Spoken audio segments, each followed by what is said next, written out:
Tech marketing is the Dr. Evil of the tech space. Well, the first thing is that it's just easier to swim downstream than it is to swim upstream. So as soon as something gets popularized, everybody coagulates around it. Everybody has to coagulate. Probably not even the right word, but this is where my brain is at with this right now. And I'll tell you why. I'll explain why. I was just about to record a note about DaaS. And what the heck is DaaS? Well, it's something as a service. And so now that SaaS has become really popular, everything has to be something as a service. Even if it makes absolutely no sense to call it as a service or, it has another name. Everything has been rebranded into this something as a service. So we no longer talk about it in terms of like hosted PBX or VoIP systems or these sorts of platforms. It has to be unified communications as a service. And it's not contact center. It's contact center as a service or CCaaS. And now, people are trying to brand the SecAS, security as a service, or, DR as a service, or backup as a service, or desktop as a service, or this as a service, or blah, blah, blah as a service. And it reminds me really of two things. It reminds me of late 90s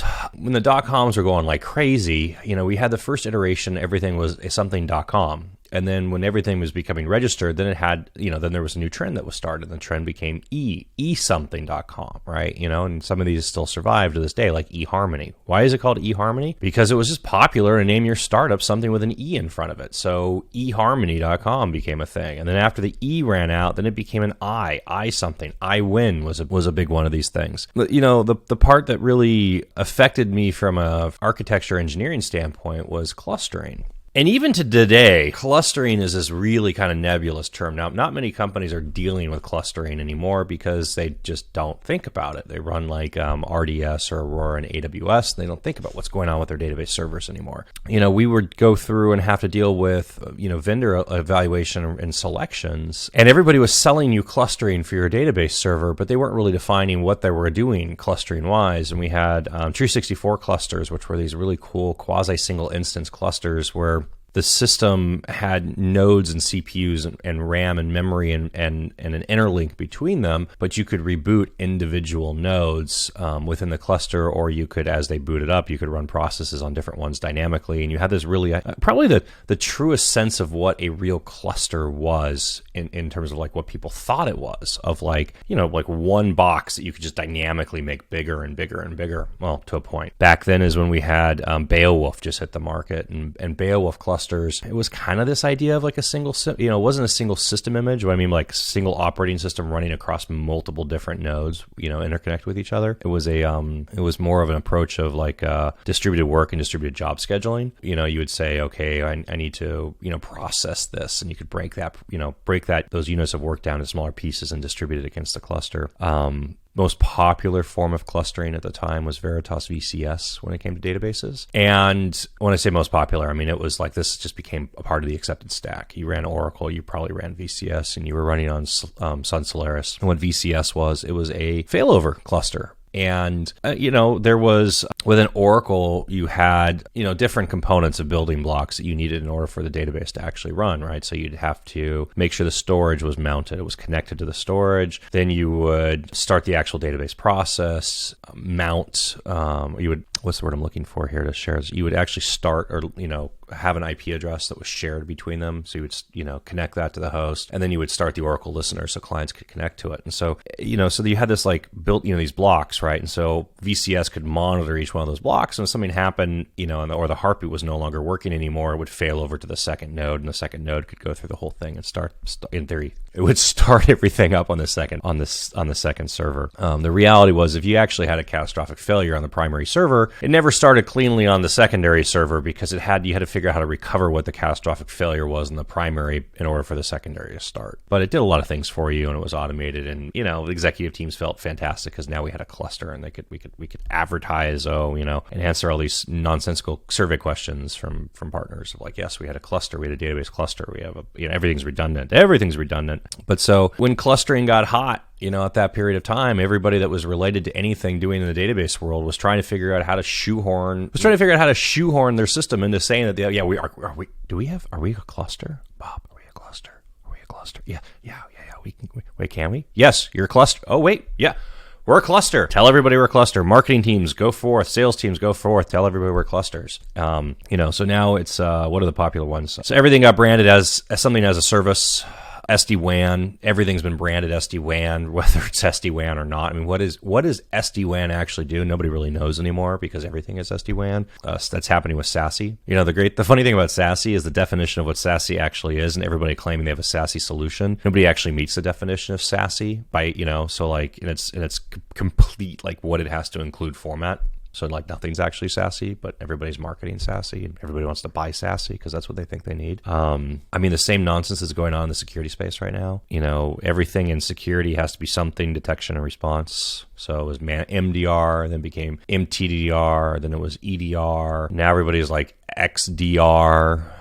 What the heck is XDR? Like it's just marketing. None of these things have real definitions. Part of our onboarding for analysts, for pricing analysts here, we have this. For lack of a better word, we have a dictionary where we try to explain commonalities of terms that are actually the same term, just expressed different ways.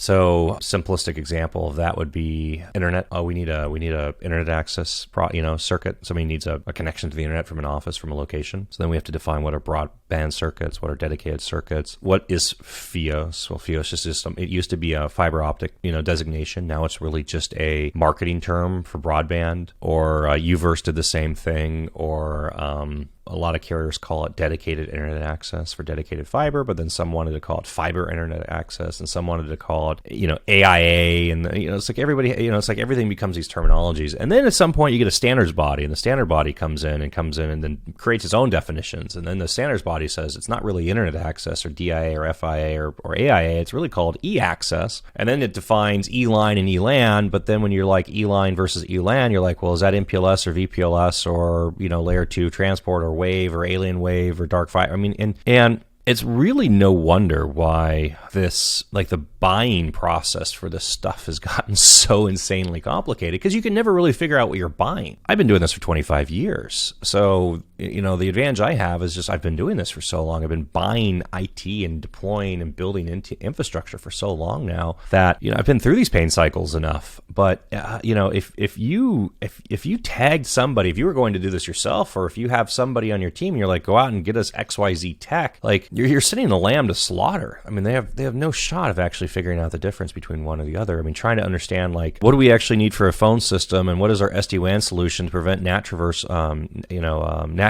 gateway transitions. So, and that's why I say, for me, the Dr. Evil and all of this is just what marketing does to this industry. And I understand it. I get it. I get why it happens. I know why it happens. It happens because you've got a product that you have to take to market, that you have to get traction for, that you need to figure out how to get inbound on, that you need to get, revenue attached to, that you need to show your MQLs on. And it's infinitely easier to become, the tech version of Uber for X. You're like, of course, we do X, Y, and Z that everybody's out there looking at and talking about, the analysts are interested in, and our customers are already shopping, because it is the path of least resistance. It is swimming downstream. It just in the process has made things just so unnecessarily confusing, and it's unfortunate. It's just unfortunate. So read the fine print. Ask the questions. If somebody tells you there's something, ask. Just be like, oh, what does that mean? Explain it to me. Why? What this? What does that compare to? I hate comparison-based evaluations of like, this versus that. But sometimes it's helpful to say, okay, you do X and this other vendor does X, and what's the difference between you and them? And if they can't, there might be some cases where they can't actually answer that question, and there's other cases where they can. I started off with DAS, desktop as a service. Okay, well, desktop as a service really came out of this idea of virtual desktop or VDI or terminal services, right? Okay, great. More terminology. When you start talking about a DAS solution, the next thing you start talking about is, are you doing dedicated desktops or virtualized desktops within that DAS solution? Or are you doing, an active host server? Or, like, how are you laying out and how these desktops are they one-to-one resources? Does it look like an EC2 farm? Does it not? Like yada, yada, yada. And there's really two major platforms for this. It's VMware and Citrix. And there's some of it that functions very similarly, and there's some of it that functions radically different. And And if you're talking to a company and one company is VMware based, just ask them why. Now the answer, of course, is some of it that's technology and some of it's going to be partnerships. I mean, that's the other dirty secret and lie about this industry is when you find service providers partnering and or acquiring, it's they're doing it to plug holes in their service offering, like back to the SASE solution. In order to be SASE, we have to be these things. So okay, we're not this thing here, so let's go out and get a partnership with that thing. Some companies over the years have done a really good job of going out and finding the best and the strongest partner to fill that hole. A lot of times it's just who gives them the best deal as a reseller or a partnership has the best partner program. Like maybe the top 5 vendors in the space don't have partner programs that they want to mess with because either they're too small, they can't afford it, they can't make the commitments to it, they're already partnered with other people, they want to find something that's differentiated, and so they end up with company 6, with logo 6, and maybe logo 6 isn't what you want to deal with, but now it's a SASE solution, so you don't know any different, right? So back to this VMware thing. VMware has vSphere, which is it's a fantastic and very common virtualization platform for enterprises, and then VMware took vSphere and turned it into vCloud. And when you look at a lot of the private cloud infrastructure as a service IaaS companies, when you ask them what's underneath the hood, you're going to find out that it's vCloud. And this isn't bad, but I make that point because if you're dealing with a smaller shop that's running vCloud, a lot of their cost goes into just licensing for vCloud. And what you're paying for in that situation is you're paying for their volume and their scale with VMware and where they actually sit within the vCloud licensing tier. And then you go to the next step, right? Well, so instead of running vCloud, what could you run? Well, you could run Proxmox, or you could run OnApp, or you could run, what else would be popular there? It doesn't even actually matter. Let's just say Proxmox and OnApp being the most common. CloudStack was there, right? You could run OpenStack. My brain completely turned off on that one there for a moment. And I'm not saying that these are good or bad platforms. I'm just saying that there were decisions that went beyond the technical selection process of why these platforms were picked. And a lot of times it's financial. But then again, you get back to the same situation, which is, we have this fill-in-the-blank technology or fill-in-the-blank infrastructure, or fill-in-the-blank whatever it is. And, and is it what you want or is it what you know? Is it not?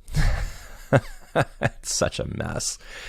Anyways, ask questions, dig underneath the hood, compare 2 vendors, compare 3 vendors, talk to an expert, somebody who's done this before, done this a few times, does this a few dozen times, does this a few dozen times a year, these sorts of things. And you might be surprised. You might be surprised because what you think you need is not what you actually need, and what you actually need is something you never considered. And these sorts of tweaks can make, huge differences in your business and creating, leverage and value for your business. So just remember, tech marketing, Dr. Evil, and be really careful and just pay attention and dig in and dig a little deeper as you're going out and buying these things.